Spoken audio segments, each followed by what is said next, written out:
So anybody who's seen my videos talking about Nick Saban's retirement knows why this is the atom bomb dropped on our favorite sport. Because the Crimson Tide were never going to hire some run-of-the-mill coach. They were going to get a prominent name from an established program.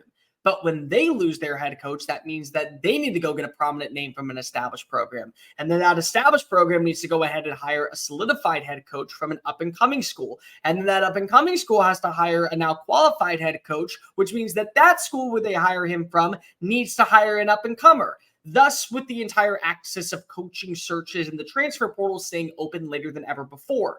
And now we're finding out more information as Arizona's Jedd Fisch is the favorite to land in Seattle as Kalen DeBoer's replacement for the Huskies. So what does this mean for the future of Washington? What does this mean for the future of Arizona? And is this a really smart hire by Troy Dannen, the new AD in Seattle? Let's go ahead and talk about it. But if you are new here, well, welcome on into the channel, people. My name is Cole Thompson. I'm a radio show host based in Houston, and I talk college football daily. So if this is the type of content you enjoy, plus coaching searches, we are going to have a few more. The transfer portal, there are going to be a lot of names leaving in the not-so-distant future from a multitude of programs and a bunch of other content. Guys, we're going to start doing live shows. We're going to do recaps on 2023, a look ahead at 2024. We got a banner, which means that we're established. So why don't you go ahead and jump on in while the water's fine. Hit that subscribe button down below. Give me your thoughts on the future of Washington and Arizona with or without Jedd Fisch. Tell your friends, your family, your mortal enemies, your best of bros,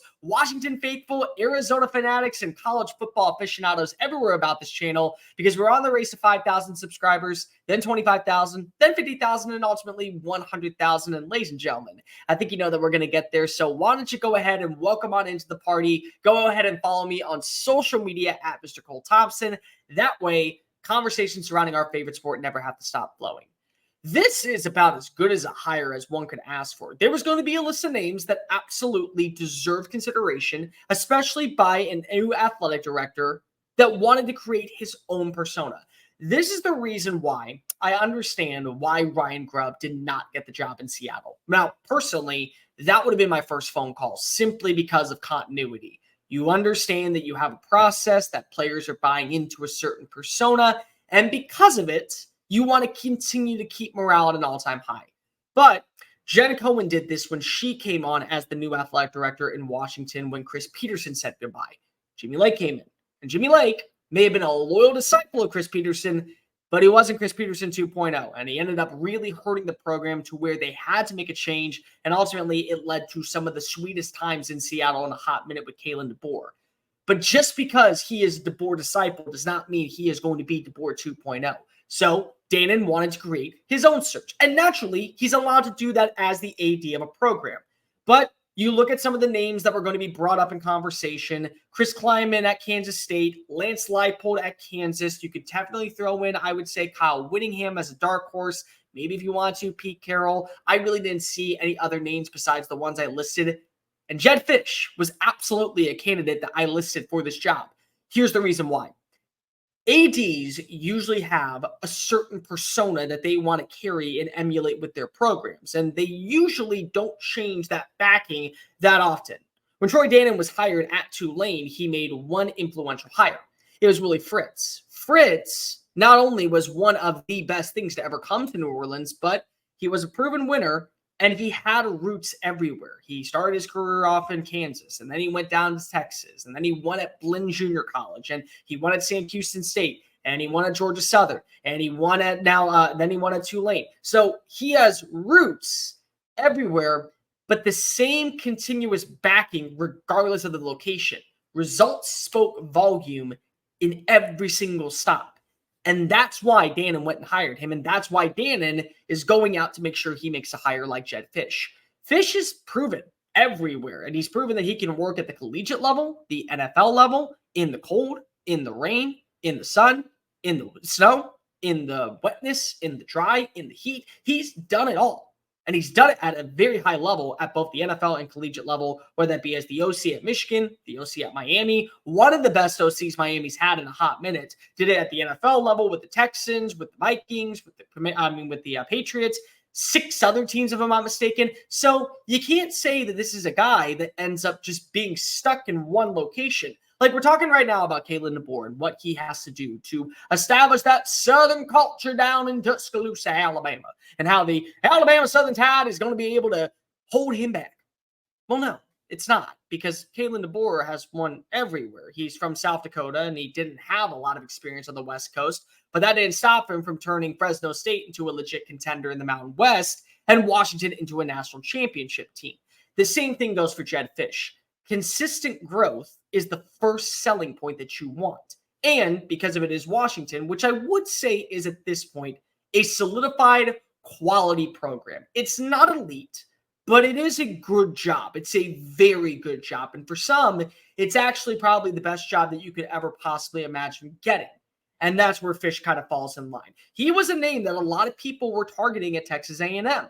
He was a name that people were bringing up in conversations. If Baylor were to open up, he was a name that was brought up around the entire college football landscape because of his success and the adaptability to be able to see continued growth. Now, Washington doesn't want to take a step back to take 5 steps forward, but if you get the same results that you had in Tucson, I think that you would be okay with that.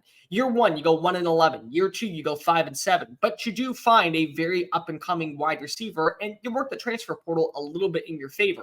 And then in year 3, you flourished. You had your first 10-win season in over 7 years. You were one of the best teams in college football, and you had a top 20 offense and a top 40 defense. You did everything right, and you handled business against really qualified teams. You beat up on Oregon State. You played down to the wire and forced overtime against Caleb Williams and USC. And you held your own against the national champions, a team that now you're traveling up to replace a legend that is going to a place where he has to replace a legend. So there's a lot of positivity when it comes to a guy like Fisch. His offensive concepts really seem to work. He has an understanding of the quarterback position better than most, especially during his time when he was in New England. And the thing is, when you have a coach that's been everywhere, they've learned a bit about the game in all different assets. So however he sees the vision for Washington, that's a good thing. That's something that you can hitch your wagon to and be excited for if you are a Husky fan. Wildcat fans everywhere were elated to know that their head coach was locked in. And honestly, it's probably what's going to happen if Kalen DeBoer doesn't get the job. Like, if you really want to be mad right now, if you're an Arizona fan that you lost your coach that led you to prominence, dominance, and now high expectations going into 2023, you've been mad at Nick Saban for retiring because, again, this is what happens. These are actually 2 programs that make a lot of sense when it comes to each other and explaining the situation that's been going on. So Alabama, you would never imagine going out of their way to hire a coach like Kalen DeBoer from Washington. No, they would want to go after the guy from LSU, or they want to go after the guy from I don't know, let's go with Ohio State, or maybe Michigan, or Clemson, or Florida State, the prominent blue blood programs. It doesn't really matter how you get the results as long as the results speak volume and as long as the results carry weight. That's what happened when they went and they hired Kalen DeBoer. The results spoke, and the results said it doesn't matter that he's from the Pacific Northwest. It doesn't matter that he grew up in Sioux Falls, South Dakota. It doesn't matter that he's had stops at D3, D2, D1. He has only been a head coach at the Power 5 level for 2 years. This is the best fit for us, and this is a move that we have to make because we have an expectation and a standard, and this guy is the most qualified for it. Yes, I know that Lance Leipold's name is going to get brought up in a lot of conversations, Husky fans, but maybe, just like we were talking about with Dan Lanning, just like we were talking about with Steve Sarkisian, you think you know that these are guys that are going to get interviews, but that doesn't mean that they actually do. Agents are very smart, and they know how to get their coaches paid an exceedingly amount of money before they end up announcing that they're not going anywhere. Just because your name is mentioned does not mean you got an interview. Jedd Fisch got an interview. And he got an interview because of the way that he has left Arizona in a great spot. And maybe he'll do what Kalen DeBoer is probably doing. Build a roster with players from his own squad, which hurts a team like Arizona because Arizona has all the hype going into 2024 to really be a player. Not just for a college football playoff berth, but maybe even a dark horse for a national championship if they are able to keep Noah Fafita, if they are able to keep Terry McMillan, if they are able to keep a ton of their defensive standouts that really were built over the last 2 years. Or Washington could get that same type of persona as it's carried over to the Big Ten. And now that's the version that we're talking about that was bear down, now saying purple rain instead because they followed their coach into the battlefield. If you're a Washington fan, you should be elated at this move. You really should. Because of, yes, you knew that there were going to be other names, prominent coaches that absolutely could have came in and demanded excellence and really paved the way for you to be able to be successful in the Big Ten. But they may also be gone in a few years, whether that be to retirement, whether that be to another prominent job. And I'm not saying that Fisch won't become a hot name on the market for a ton of schools, especially in the SEC. But this is a Big Ten job. And for a lot of people, that might be enough to say, I'm good. I'm getting paid well. I'm seeing the fruits of my labor be benefited. I'm content being here for the foreseeable future. I'm content laying down my hat and calling this place home for as long as I want to keep on coaching. And maybe that's the way that Fisch views a job like Washington. Washington is a top 20 job in college football. Make no mistake about it. Whether or not Chris Peterson was running the show, or Kalen DeBoer was running the show, or Jimmy Lake was running the show, and now there's a proof of concept that this can work, that will be the notion for Fisch and whoever he hires for his staff, whoever he brings in to be a part of the purple and gold, and whoever he sees becoming a part of this roster in terms of recruiting, the transfer portal, all of that isn't going away anytime soon. You got the right guy. And for Arizona fans, I hate to do this to you. I know there are a ton of you that actually are subscribed to this channel. I know that there are a ton of you that really do enjoy my videos, and I appreciate that from the bottom of my heart. And hopefully you make a hire to where we continue to talk about Arizona in a positive light, because I enjoy when state schools, especially ones that are kind of thought on the afterburner, get to have this type of attention. I feel for you. I really do. But here's the problem when it comes to the world of college football. When you are a team that finally gets to see its results, and make no mistake, when you look at what Jedd Fisch was left with in the wake of the Kevin Sumlin era, that's almost as deplorable and right at the same level as what Lance Leipold had to do when he arrived at Kansas from Buffalo in 2021. Like, it's almost at the exact same level. But when you see that, you know that your team is trending upward. You're going to be a hot name for a lot of programs that believe that they have the money, the funds, and the resources to better their chances than what you currently have right now to win a national title. So in a sense, be very proud and be very excited that your team was able to overexceed expectations because of what a guy like Fisch was able to provide.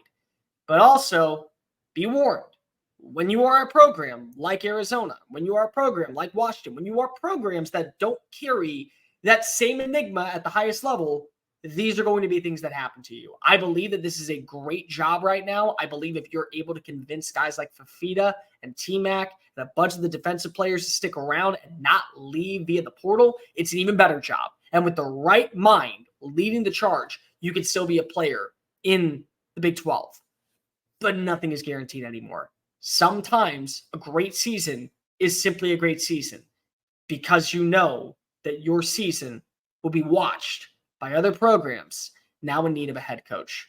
One domino effect was always going to lead to the likes of constant change in the world of college football. The shoe dropped when Nick Saban retired, and it's dropping again now that Jedd Fisch is saying goodbye to Tucson and head up to Seattle. Hey guys, thank you so much for watching that video. Don't hit the X button yet. Make sure you hit subscribe to keep up with all of our daily content found on Just Saying It and anything else that we post on this channel. Bye.